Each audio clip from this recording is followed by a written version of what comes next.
की तरफ से मैं बहुत संक्षेप में छोटी सी बात आपसे अपील करना चाहती हूं। जो कौम अपनी बड़ाई करती रहती है, अपना आत्मचिंतन नहीं करती, उसकी गति रुक जाती है प्रगति की। पहले भी बात कही गई, लेकिन मैं 3 चीजों की तरफ आपका ध्यान दिलाना चाहती हूं। हमारी युवा पीढ़ी बड़ी आकर्षित हो रही है। एक नशे की आदत, एक अपराधों की तरफ आकर्षण और एक लापरवाह तेज ड्राइविंग के प्रति आकर्षण।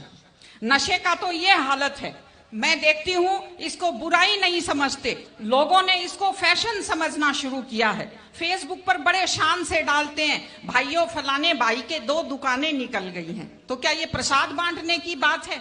महिलाओं के नाम से लॉटरी डाली एप्लीकेशन लगाते हैं और महिला जो घर की लक्ष्मी होती है उसका नाम बाजार में दारू के ठेके के ऊपर लिख देते हैं। ये ठीक चीज नहीं है।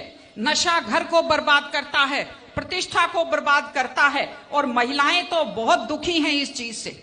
आप कल्पना कीजिए, माँ बाप ये सोचते हैं कि बेटा बड़ा होकर हमारा सहारा बनेगा और वो बेटा दारू के नशे में आंखें तैरती हुई और टल्ले खाता हुआ घर आता है। क्या बीतती होगी माँ बाप के ऊपर। सारे अपराध नशे के कारण होते हैं, सारे एक्सीडेंट नशे के कारण होते हैं। इसलिए इस चीज से दूर रहने की जरूरत है। और मैं आपको साफ साफ कहती हूं, याद रखिए मेरी बात, आपका युवा का सबसे बड़ा दुश्मन वो है जो आदमी पहली बार आपको ये कहता है पी लो बियर दारू नहीं होती, पी लो, बड़े आदमी भी सारे दारू पीते हैं। वो आपका सबसे बड़ा दुश्मन है। चाय की आदत भी छूटनी मुश्किल हो जाती है। दूसरी चीज अपराध। एक खास चीज जो मैंने देखी बड़ी नकारात्मक, अपनी जाति के अपराधियों का पक्ष लेना शुरू कर दिया है सबने। पितर बना दिया है अपनी जाति के अपराधियों को। ये अपराधी खुद बर्बाद होते हैं और अपने पीछे पूरी युवा पीढ़ी को बर्बाद करते हैं। मैं आपको एक उदाहरण देती हूं।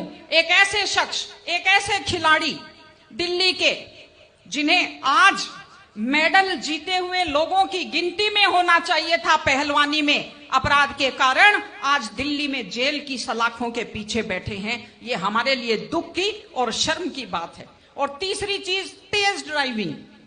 1 लाख युवक, बाकी बड़े उम्र के लोग अलग हैं, 1 लाख युवक जान गंवाते हैं हर साल लापरवाह ड्राइविंग के कारण। आप सोचिए, 25 साल लगते हैं एक बच्चे को पालकर बड़ा करने में और 25 सेकंड में लापरवाह ड्राइविंग के कारण वो लाश में बदल जाता है। क्या बीतती होगी उस मां के ऊपर जो अपने जाते हुए बेटे की पीठ देखती है और आते हुए बेटे का मुंह नहीं देख पाती।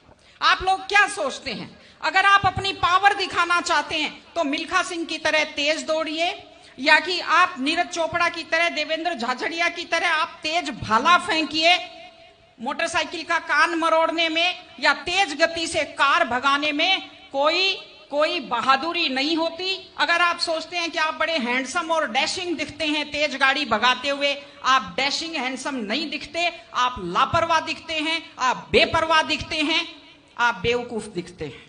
इसलिए कम से कम सड़क पर जब भी गाड़ी चलाएं, आप ध्यान से गाड़ी चलाइए। आपकी जिंदगी आपके माता पिता की भी है।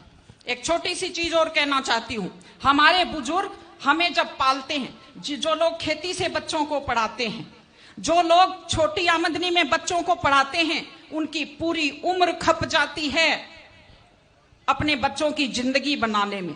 और उसके बाद दुख का विषय है, बड़ा पीड़ादायक सीन मैं कई जगह देखती हूं कि एक माँ बाप मेहनत करते हुए हाथों में आइटन पड़ जाते हैं, एड़ियां फट जाती हैं, कपड़े मैले फट जाते हैं, और उसके बाद जब बेटे को पढ़ा लिखा कर तैयार करते हैं, उसके बाद पढ़ी लिखी बड़े घर की थोड़ी बेटी आ जाती है तो माँ बाप की तरफ ध्यान नहीं देते। आज हमारे 60-70% घरों में हालत यह है कि बुजुर्गों को रोटी तो मिल रही है लेकिन इज्जत से रोटी नहीं मिल रही।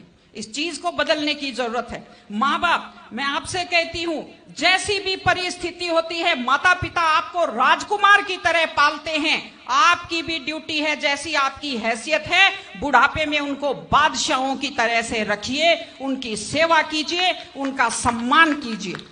अभी जब बात आई है तो मैं आपको बताती हूं। देखिए, ये ओंकार जी खड़े हैं, कोरोना फैला, कोरोना से अपनी माता जी को बचा नहीं पाए, लेकिन उस काल में जब इतना खतरनाक माहौल था, इन्होंने अपने माताजी की इतने प्यार से सेवा की, इतने सम्मान से सेवा की कि पूरा जो कोविड हॉस्पिटल है वो आज भी इनकी सेवा का उदाहरण देता है। इस तरह से माता पिता की सेवा कीजिए, वो अपनी जिंदगी आपके लिए कुर्बान कर देते हैं। और माताएं बहनें बैठी हैं, एक छोटी सी लास्ट बात जो मैं कह रही हूं, बेटियों को समझदार बनाइए, बेटियों को बेटा मत बनाइए, क्योंकि बेटे तो लापरवाह होते हैं। बेटियों को समझदार बेटी बनाइए। जब वो घर से बाहर जाती है तो उसको समझाइए कि वो साथ अपने घर की इज्जत लेकर के जाती है। बेटियों को समझाइए कि कैसे लोग मीठी मीठी बातों का जाल लेकर शिकारियों की तरह से घूमते हैं। और अपनी बेटी को संस्कार दीजिए कि वो जिस घर में जाए अपने सास ससुर की सेवा करे। आजकल मैंने नया ट्रेंड देखा है, बेटियां माँ मम्मी की तो बहुत चिंता करती है लेकिन सास की चिंता नहीं करती हैं।